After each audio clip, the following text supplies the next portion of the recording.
On first learning about Buddhism, the average person is met with one of a few concepts: oneness, nirvana, reincarnation, and that fat guy who for some reason is always portrayed as the Buddha. But upon closer inspection, specifically into the different types of Buddhism, there is a whole world of nuanced details to discover. More than one, you say, inquisitively? Yes, there are actually many types of Buddhism. Some examples include Mahayana Buddhism, Theravada, Vajrayana, Chan Buddhism, Zen Buddhism, Pure Land, and many more. So what are the similarities and differences between these sects of Buddhism? Well, the answer is quite complicated. It's not as simple as clear-cut devotional practices and beliefs. The differences are very nuanced and specific, and requires a strong understanding of the core beliefs of Buddhism in order to understand the varied beliefs.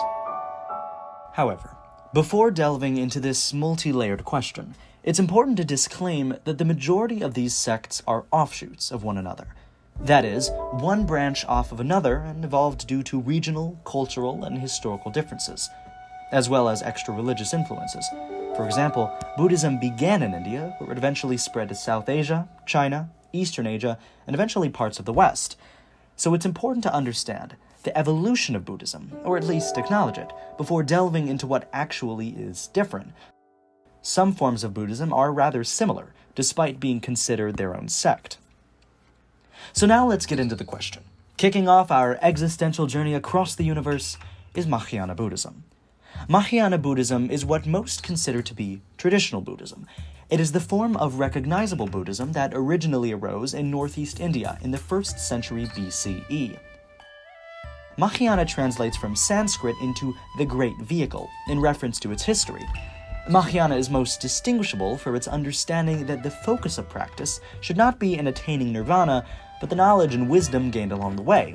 Nirvana, to Mahayana Buddhists, is simply the product of lives and lives of meditation and deep thought. Mahayana also claims that anyone can reach Buddhahood, not just senior monks.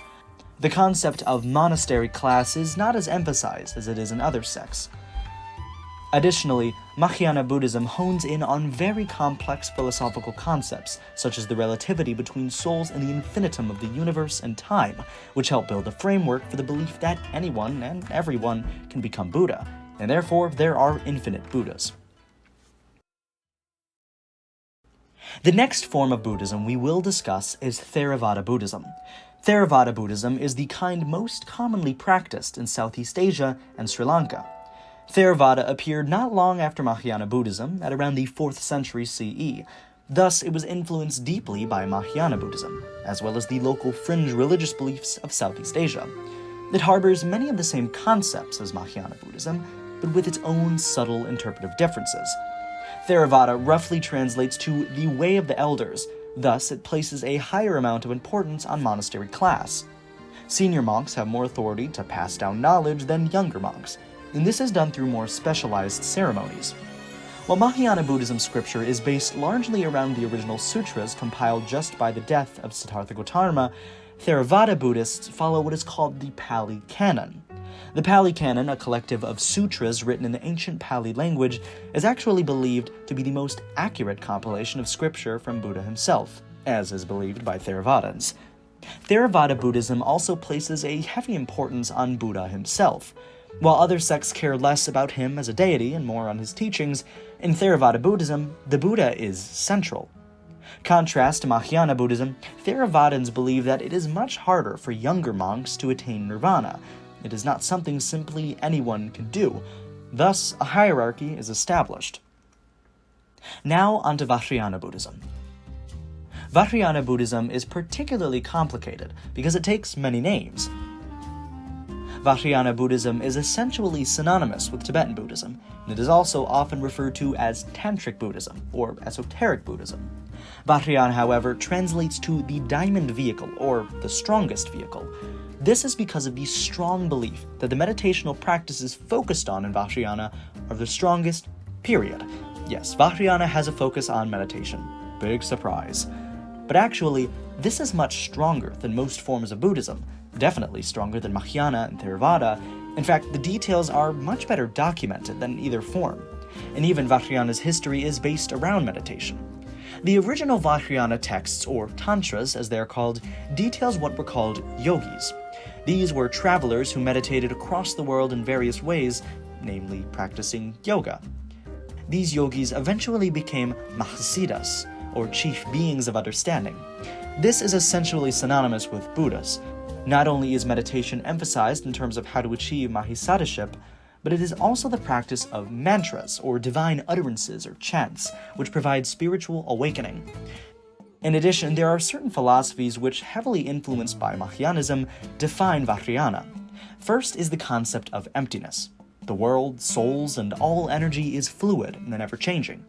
Transformation, negative traits or energies can be used to bestow positive energies. As noted by French Indonologist Madeleine Bierdot, the Tantric doctrine is an attempt to place kama, desire in every meaning of the word, in the service of liberation. The Hevajra Tantra further states that one knowing the nature of poison may dispel poison with poison. And last, continuum. That is, nirvana and its opposite samsara exist not as opposites, but as part of a whole. Thus, Vajrayana Buddhism is a highly involved form of the faith. Next is Chan Buddhism.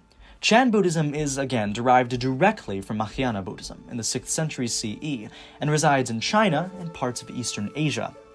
Chan Buddhism is the first of our forms of Buddhism, which is a lot farther off from its originator. This is mostly due to the heavy influence on Chan from regional Chinese philosophies, Taoism, and Chinese myth and lore. Sure, concepts omnipresent in Buddhism are seen, but this is a religion in which you start to lose the historical Indian etymology and Indian influence. Chan is the Chinese word for meditation. However, this is not in the traditional sense. Chan Buddhism dispels the practice of physical action as a method of achieving inner peace, but focuses more on the mental processes which lead to true understanding.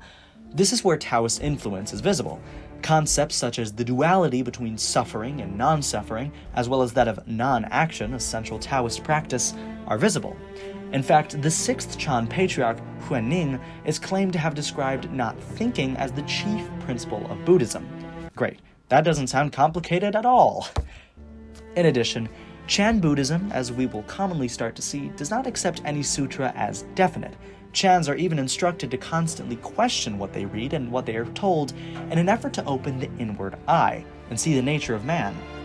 Despite these stark differences, Chan does inherit some Mahāyānistic qualities, such as the adherence to the Bodhisattva ideal, the concept that anyone can achieve Buddhahood. Now for Zen Buddhism. First off, Zen Buddhism is Chan Buddhism. In the clearest way possible, they are the same, at least in philosophy and belief. Zen Buddhism came not from Mahayana Buddhism, but directly from Chan in the 8th century CE. In fact, the word Zen is just the Japanese word for meditation. This notes that rather than the crossing over of Chan to Japan being a natural melangic process, it was sheerer. The influence was more clear-cut and much smaller. This is also one of the smallest Buddhist schools of thought that we see, with only around 200,000 adherents today. The biggest thing which defines Zen Buddhism is how it is practiced. Zen Buddhism harbors its own characteristically Japanese meditative practice.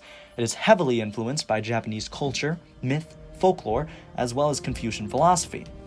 The most notable form of Zen meditation is called Zazen, or sitting meditation. Zazen consists of long, silent hours alone dedicated to deep, retrospective thought. It is through this practice that Zen Buddhists believe that enlightenment, inner peace, and happiness can be achieved. However, contrary to popular belief, Zazen is not limited to just sitting. Work is Zazen, eating and sleeping is Zazen, cleaning and cooking, walks in the park, it is all Zazen. Thus, what actually is Zazen? That's a great question, one which I, nor the internet, can safely answer. The struggle with defining the parameters of such a small faith is that there are a lot of inconsistencies rampant throughout sources. This is mostly due to the fact that Zen Buddhism, in contrast to most other forms, is extremely scattered across Japan. It is much less organized and therefore takes many definitions to define the same thing. However, the principles are mostly static. Zazen, however, totally in the air. Perhaps just about anything can be Zazen. That's the beauty in it. peace can be found in the natural, in the ordinary. In living our daily lives with a retrospective attitude, we can find the answers all around us. Pure Land Buddhism is confusing, to say the least. It isn't really its own faith, but it kind of is, but it kind of isn't. It could more accurately be described as a practice within the larger faith of Mahayana Buddhism. In fact, Pure Land Buddhism is actually quite common within Mahayana. So what is it? Well, it centers around the belief which arose at around 150 CE that the lay people were unable to attain Buddhahood on their own, and needed help from supernatural forces. This came in the form of Amitabha Buddha, a deity of sorts. One practice which then came was the chanting of his name over and over during meditation. So essentially, Pure Land practice, or Amitism, as it is called in English, centers around the worship of Amitabha Buddha and the various meditational practices which come with it.